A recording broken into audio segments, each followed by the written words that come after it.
ठंडी गुफा के अंदर 5 जुगाड़ू बहू की खेती रसोई। नीलम, मीनाक्षी, अर्पिता और निकिता कंधों पर डंडों के दोनों सिरों पर पानी से भरी बाल्टियां टांगे तेज धूप में पहाड़ से नीचे उतर रही होती हैं। साथ ही 5 महीने की प्रेग्नेंट शिवानी भी होती है। तुम लोगों ने कंधों पर इतनी भारी बाल्टी उठाई है, एक बाल्टी तो मैं भी ला सकती हूँ ना। तुम लोग मुझे क्यों नहीं लाने देते? बड़ा तुझे बड़ी बनने की आदत है ना। अगले जन्म में तू बड़ी बहू बनना और मैं तेरी देवरानी, तब बताऊंगी। मजाक की बात नहीं है। इतनी तेज धूप में पहाड़ों से नीचे उतरना, नदी से बाल्टियों में पानी भरना और फिर दोबारा पहाड़ चढ़कर पानी लेकर आना, सर का पसीना पांव तक आ जाता है। पर अब हम कर क्या सकते हैं? हमारा छोटा सा खेत और गांव सभी तो पहाड़ों के बीच में ही है। ना कोई भारी व्यवस्था है और ना ही हमारे पास इतने पैसे हैं कि नदी से किसी तरह खेतों तक पानी पहुंचाने की व्यवस्था कर सके। ये तो अर्पिता दीदी ने बहुत अच्छा जुगाड़ लगाया। कम से कम इतनी तेज धूप में इस जुगाड़ से हम अपने खेत को तो सींच पा रहे हैं। बातें करते हुए निकिता आगे बढ़ रही होती है। तभी निकिता के पलकों के पसीने उसकी आंखों में आ जाते हैं और निकिता का पांव पत्थर से टकराता है और निकिता लड़खड़ाते हुए नीचे की ओर गिर रही होती है। तभी शिवानी निकिता को पकड़ लेती है। संभल कर निकिता, तुम्हारा ध्यान कहाँ है? सॉरी दीदी, मैं ठीक हूँ। वो पलकों का पसीना आंखों में चला गया जिससे आंखें धुंधला गई थी और मेरा पाँव पत्थर पर लग गया। मेरा बनाया ये जुगाड़ ही सही नहीं है। कभी पत्थर से ठोकर लगती है तो कभी इतना पसीना होता है कि आंखों में पसीना चला जाता है। दीदी, आपका जुगाड़ गलत नहीं है, गर्मी ही इतनी तेज पड़ रही है। खैर छोड़िए, जल्दी खेत पर पहुंचते हैं। 5 बहुएं पहाड़ से नीचे उतरकर अपने छोटे से पूरी तरह मुरझाई कलियों वाले खेत में आती है, जहां 5 पति तेज चुभती धूप में मिट्टी खोद रहे होते हैं। बहुएं खेत में पानी की बाल्टियां उलट देती हैं। अब बस कुछ और बाल्टियां लेकर आनी है, फिर आज की सिंचाई पूरी हो जाएगी। अरे कुछ नहीं हो सकता इस खेत का, कोई सिंचाई विचाई नहीं हो सकती।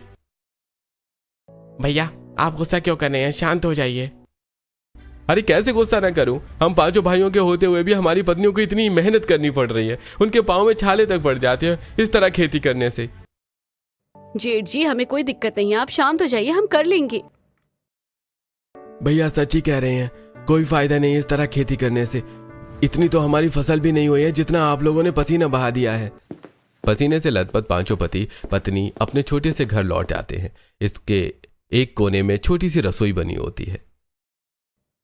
बच्चों, ऐसा लग रहा है जैसे सभी पसीने से नहा कर आ रहे हो। खेतों में इतनी मेहनत करने की क्या जरूरत थी? माँ, इतनी मेहनत के बाद भी हम पूरा खेत नहीं सींच पाए।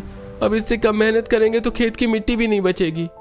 अरे तुम लोग परेशान मत हो, हम किसानों पर मौसम की मार तो पड़ती रहती है, हमें टूटना नहीं है। हाँ बिल्कुल, आप लोग बैठिए, सभी थके हुए हैं, मैं सबके लिए खाना बनाती हूँ।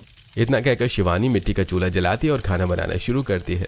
मुझे 4 चूल्हे क्यों दिखाई दे रहे हैं? हमारे घर में तो एक ही चूल्हा है। गर्भवती शिवानी बेहोश होकर चूल्हे पर गिरने वाली होती है। तभी निकिता तुरंत शिवानी को पकड़ लेती है।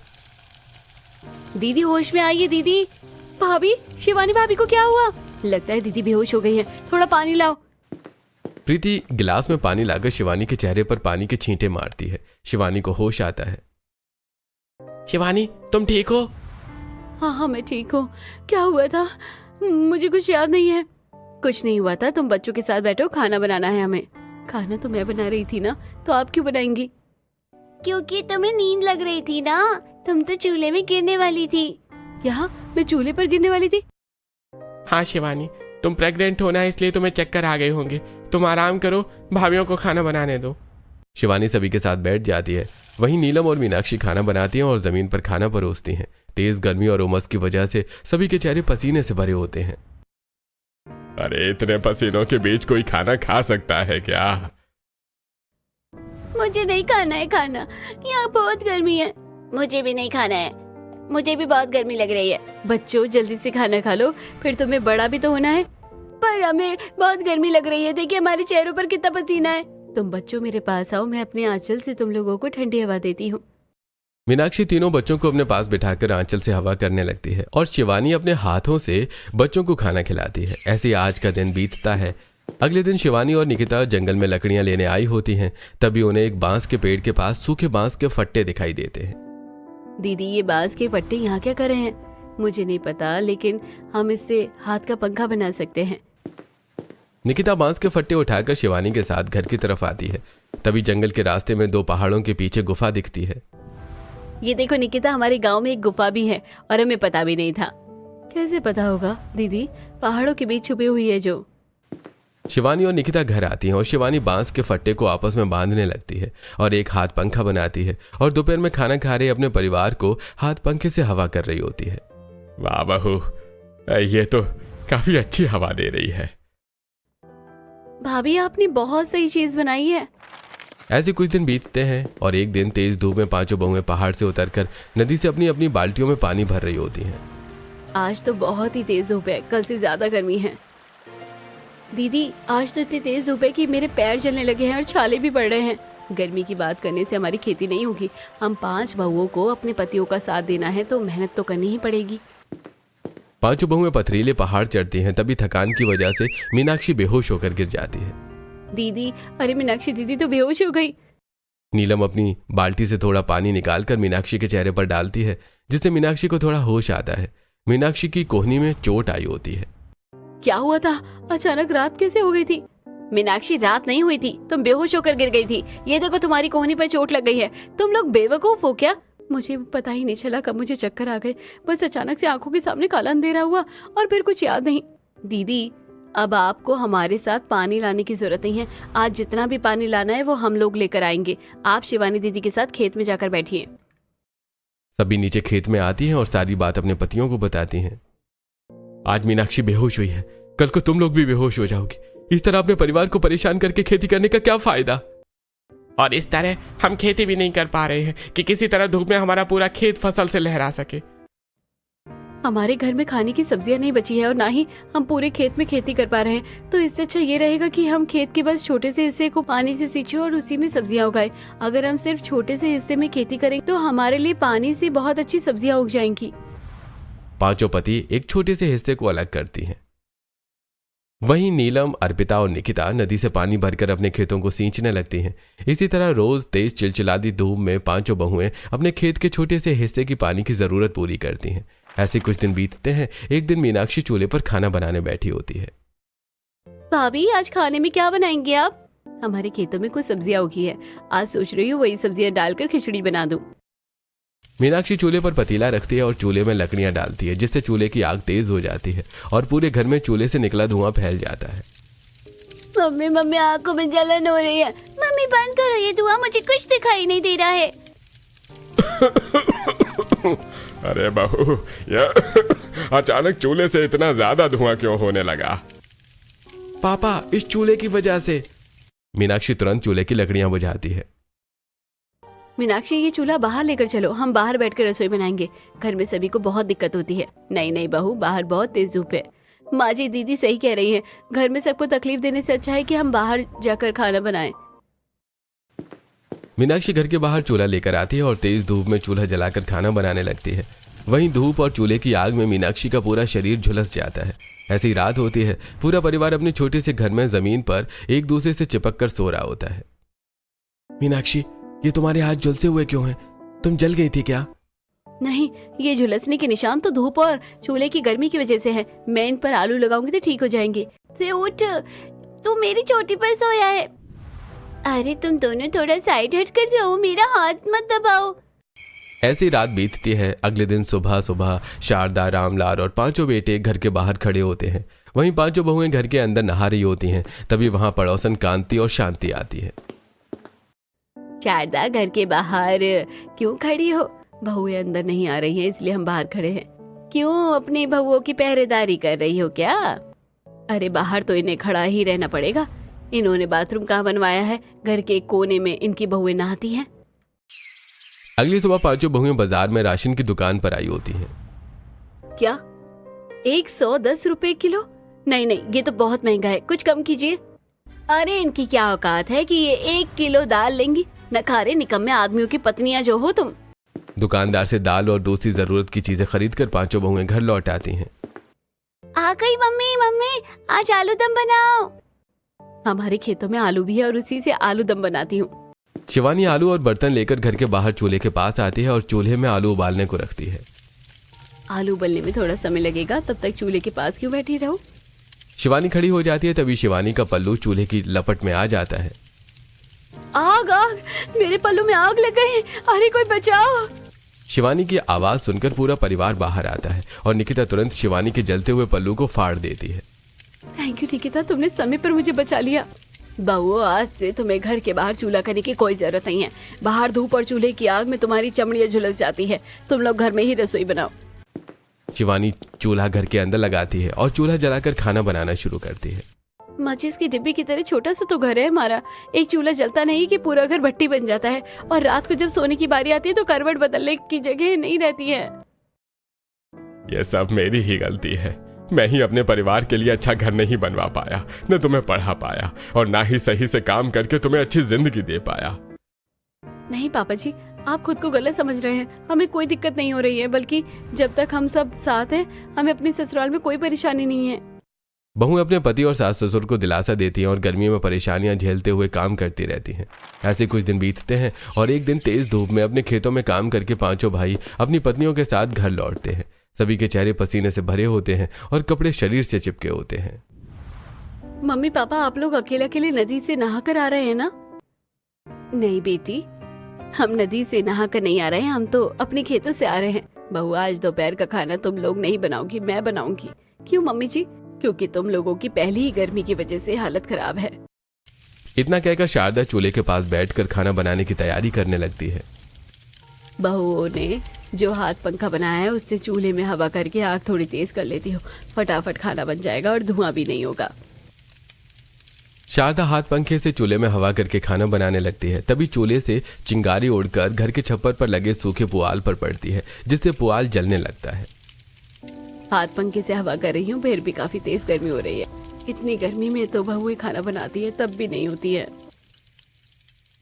अरे ये छत से ताप क्यों आ रही है?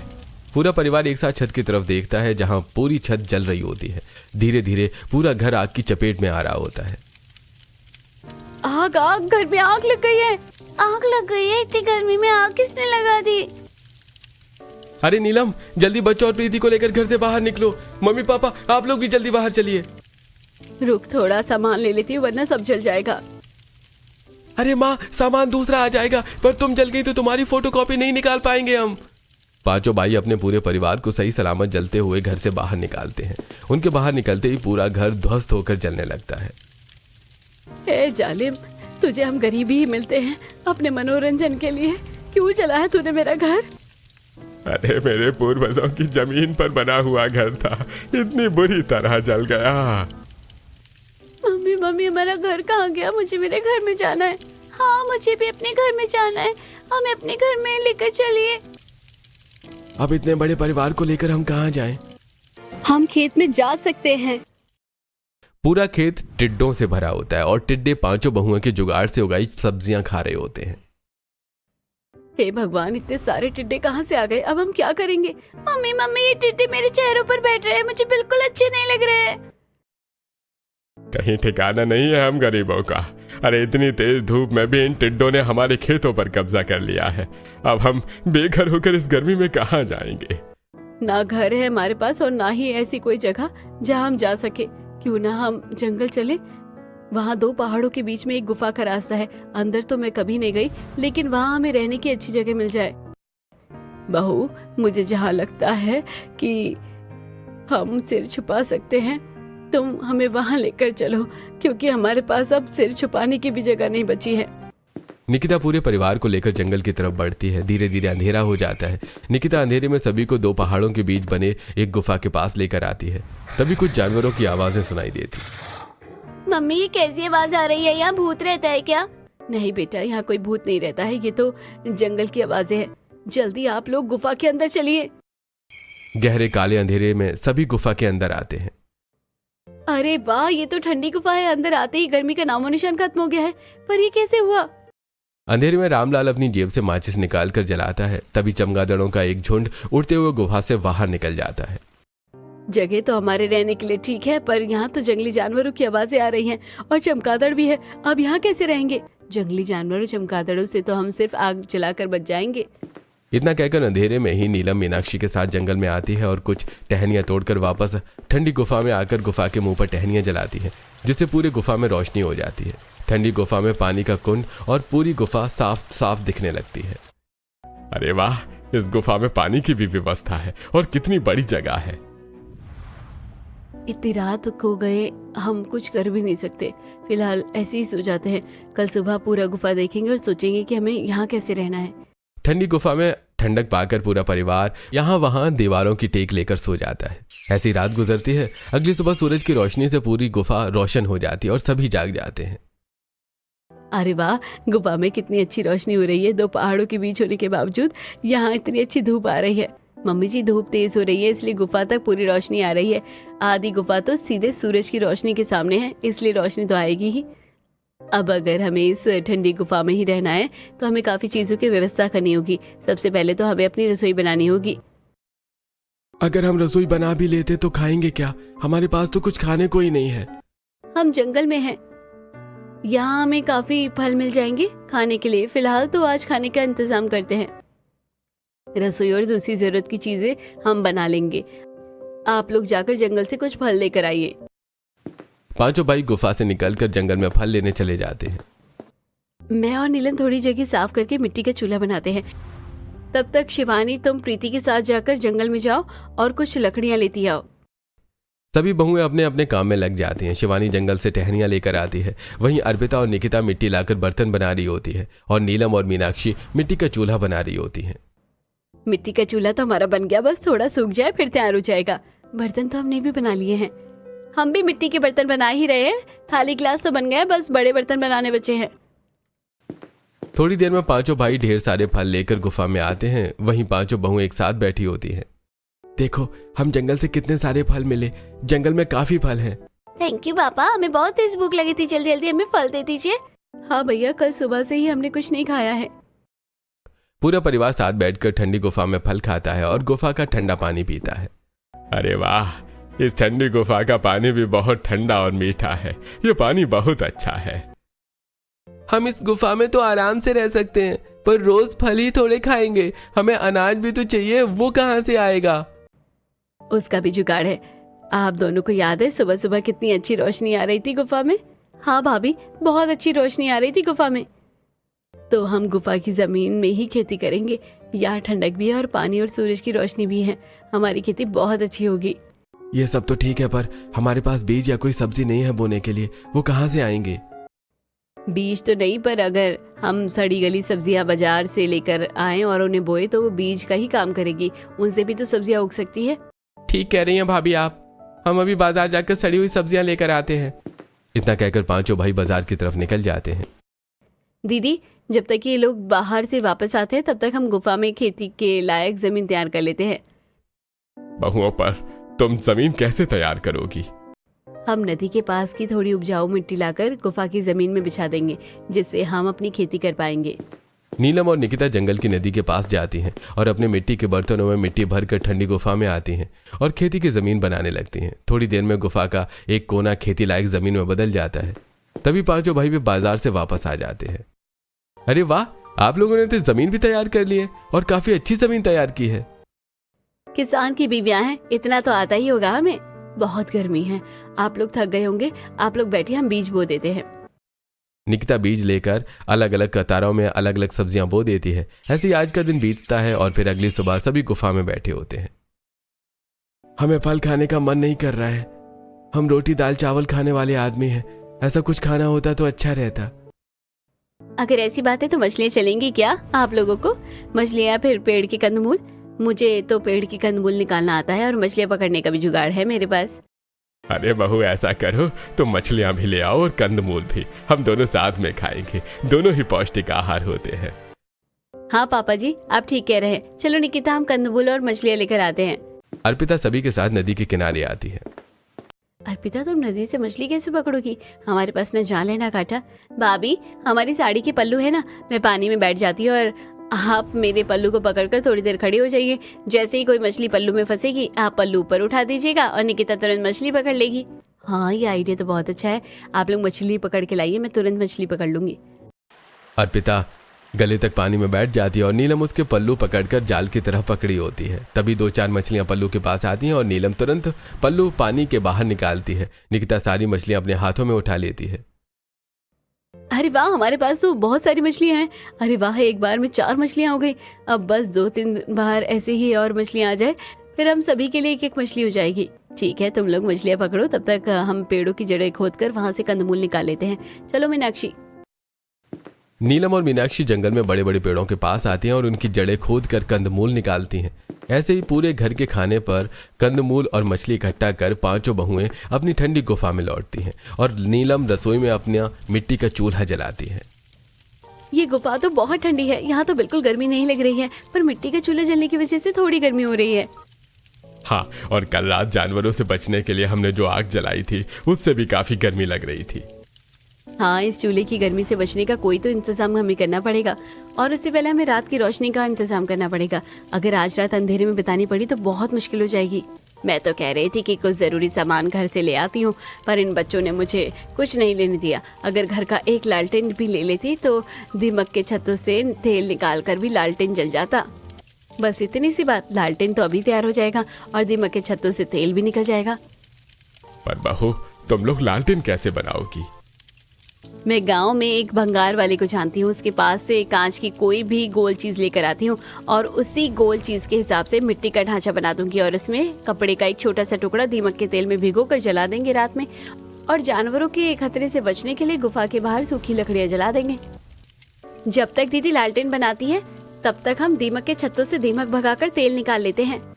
मीनाक्षी गुफा से निकलकर गांव के एक भंगार वाले के पास आती है। अरे उन बोरों में कांच का सामान पड़ा है, आपको जो सामान समझ में आए वो ले लीजिए, पर उसके पैसे लगेंगे। पैसे? भैया पैसे तो नहीं है, पैसे आपको मैं थोड़े दिनों के बाद दे दूंगी। तो सामान भी 1 महीने बाद ही ले जाना, जाओ यहाँ से। कुछ जुगाड़ तो करना पड़ेगा, क्या करूं? आइडिया, हमारा जो घर जला है वहाँ कुछ लोहे का सामान तो जरूर मिल जाएगा, उसी को बेचकर कांच की बोतलें खरीद लूंगी। इतना कहकर मीनाक्षी अपने जले हुए घर के पास आती है और राख में से लोहे की छड़ें निकालकर भंगार वाले के पास आती है और लोहे की छड़ों के बदले में कांच की कुछ बोतलें ले लेती है। वहीं दूसरी तरफ निकिता एक पेड़ पर बने दीमक के छत्तों पर गीली पत्तियों से धुआं करके दीमकों को भगा देती है और उनकी छत्तों को निचोड़कर एक बर्तन में तेल निकालकर अपनी गुफा में आती है। तब तक मीनाक्षी भी गुफा में आ चुकी होती है। इन कांच की बोतलों के ढक्कनों में छेद करके हम अगर तेल भरकर इसके ढक्कन से एक कपड़ा बाहर निकाल दे और वो रात भर आराम से जलेगा, और इन्हीं कांच की बोतलों को काट कर इनके दोनों सिरों को मिट्टी लगाकर हम लालटेन की तरह इस्तेमाल भी कर सकते हैं। मीनाक्षी 2 बोतलों के दोनों सिरों को काट कर मिट्टी से लालटेन का ढांचा बनाती है और बोतलों को लालटेन में लगी कांच की तरह इस्तेमाल करती है। वहीं कुछ बोतलों के ढक्कनों में छेद करके कपड़ों के लंबे टुकड़ों को दीमक के छत्ते से तेल में भिगोकर रख देती है। ठंडी गुफा में आप सभी का गर्मा गर्म खाना तैयार है। नीलम मिट्टी के बर्तनों में पूरे परिवार को गर्मा गर्म मछली और पानी में उबली हुई कंदमूल परोसती है। अरे वाह, ये कंदमूल तो काफी ताजे हैं और मछली भी बहुत अच्छी लग रही है। वाह मम्मी, क्या खाना बनाया, बहुत अच्छा खाना बनाया है। हाँ आंटी, और आपकी ये नई वाली डिश भी बहुत अच्छी है। धीरे धीरे रात हो जाती है। सूरज ढलते ही बहुएं गुफा के बाहर कुछ लकड़ियां जला देती हैं और गुफा के चारों तरफ भंगार से बनी अपनी लालटेन टांग देती हैं। गुफा के अंदर हल्की रोशनी फैल जाती है। शाबाश बहू, बहुत अच्छा जुगाड़ लगाया तुम लोगों ने। अब गुफा के अंदर भी ठंडक है और इस हल्की रोशनी से भी आराम से भी सो सकते हैं। थोड़ी देर बाद पूरा परिवार अपनी ठंडी गुफा में अपनी खेती और रसोई के बीच आराम से सो जाता है। ऐसे कुछ दिन गुजर जाते हैं। अगले दिन सुबह पूरा परिवार गुफा के अंदर बैठा होता है। बहू, तुम लोगों ने गुफा के अंदर रसोई और खेती तो बहुत अच्छी बनाई है, पर गुफा की जमीन पर सोने से मेरी कमर में बहुत दर्द हो गया है। इसका भी कुछ हल निकाल दो। हाँ, मैं भी सोच रही थी कि इसका कुछ जुगाड़ करूं, क्योंकि मैं भी जब जमीन पर लेट जाती हूँ तो फिर उठ नहीं पाती और इस पेट की वजह से काफी दिक्कत होती है। हाँ, मेरे पास एक जुगाड़ है। अगर हम सीधे तनों को बेड की तरह बिछा दे और उन पर जंगलों में मिलने वाली सूखी घास डाल दे तो ये काफी नरम और मजेदार बिस्तर बन जाएगा। पांचों बहुएं जुगाड़ू जंगल में चली जाती हैं और बड़े बड़े पेड़ों के पत्ते और नरम घास इकट्ठा करके सभी के लिए गुफा में लेकर आती हैं।